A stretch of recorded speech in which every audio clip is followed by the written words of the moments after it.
Hi all, റീനീറ്റ് X-ray chapter wise അനാലിസിസിൽ ഇന്ന് നമ്മൾ കാണുന്നത് കെമിസ്ട്രിയുടെ classification of elements and periodicity in properties എന്ന ചാപ്റ്ററിലെ ക്വസ്റ്റ്യൻസ് ആണ്. 2 ക്വസ്റ്റ്യൻസ് ആണ് റീനീറ്റ് എക്സാമിൽ ഈ ചാപ്റ്ററിൽ നിന്ന് വന്നത്.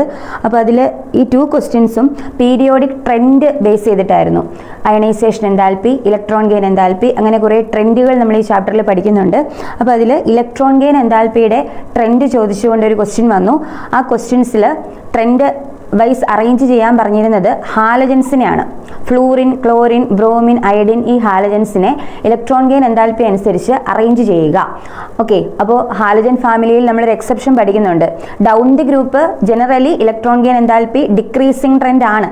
പക്ഷേ ഹാലജൻ ഫാമിലി വരുമ്പോൾ അവിടെ ഫസ്റ്റ് എലമെൻറ്റിനേക്കാളും കൂടുതൽ ഇലക്ട്രോൺ ഗെയിൻ എൻതാൽപ്പി വരുന്നത് സെക്കൻഡ് എലമെൻറ്റിനാണ്. അതുകൊണ്ട് ഡിക്രീസിങ് ട്രെൻഡ് നമ്മൾ എഴുതുമ്പോൾ ഫസ്റ്റ് നിങ്ങൾ ക്ലോറിൻ്റെ പേര് കൊടുക്കുക. ക്ലോറിനാണ് highest electron gain enthalpy, then ഫ്ലൂറിനാണ്, അതിനുശേഷം ബ്രോമിനും അയഡിനുമാണ്. അപ്പോൾ കറക്റ്റ് ട്രെൻഡ് നമ്മൾ എഴുതുമ്പോൾ കറക്റ്റ് ഓപ്ഷനായിട്ട് അവിടെ വരുന്നത് ഓപ്ഷൻ 4 ആണ്. Chlorine greater than fluorine, bromine greater than iodine എന്നുള്ള രീതിയിലാണ് ആ ട്രെൻഡ് പോകുന്നത്. അടുത്ത ക്വസ്റ്റ്യൻ എന്ന് പറയുന്നത് അടുത്ത ഒരു ട്രെൻഡ്, അതായത് അയണൈസേഷൻ എൻതാൽപ്പിയുടെ ട്രെൻഡിനെ ബേസ് ചെയ്തിട്ടുള്ള ഒരു ക്വസ്റ്റ്യൻ ആണ്. നമ്മുടെ പീരിയോഡിക് ടേബിളിലെ സെക്കൻഡ് പീരീഡ് എലമെൻറ്റുകൾ നമ്മൾ എടുക്കുമ്പോൾ left to right ionisation enthalpy increasing ആണ്.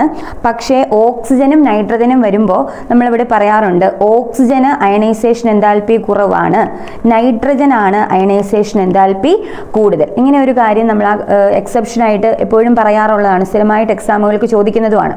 അപ്പോൾ ഇതൊരു അസേർഷൻ റീസൺ ക്വസ്റ്റ്യൻ ആണ്. അപ്പോൾ അസേർഷനിൽ അവർ തന്നിരിക്കുന്നത് ഈ ഒരു സ്റ്റേറ്റ്മെൻ്റ് ആണ്. First ionisation enthalpy of oxygen is lower than that of nitrogen and fluorine. നൈട്രജനേക്കാളും ഫ്ലൂറിനേക്കാളും ഒക്കെ അയണൈസേഷൻ എൻതാൽപ്പി കുറവാണ് ഓക്സിജന് എന്നവർ തന്നിരിക്കുന്നു. അപ്പോൾ അത് അസേർഷൻ കറക്റ്റ് ആയിട്ടുള്ള സ്റ്റേറ്റ്മെൻ്റ് ആണ്.